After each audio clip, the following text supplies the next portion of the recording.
Medina museum ঘুরতে এসে এখানে দেখলাম সুন্দর একটা দোকান, যেখানে অনেক ধরনের লাঠি, হাতের লাঠি সাজানো আছে। এবং এছাড়া আরও অনেক উপাদান তো রয়েছেই, তসবি এবং আদার্স। তো যাই হোক, লাঠিগুলো স্পেশালি আমার খুব পছন্দ হয়েছে।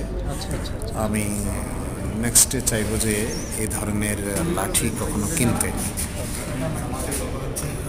বিশেষ করে এই লাঠিটা, এত রকমের লাঠি আসলে, এই ডিজাইন কালার এত সুন্দর।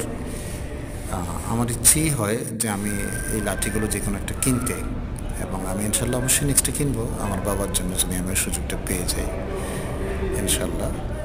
তা যারা লাঠি পছন্দ করেন তারা তো কিনবেনই, এবং যাদের বাবা বা রিলেটিভ যারা রয়েছেন তাদের জন্য প্রয়োজন, অবশ্যই এখানে আসবেন।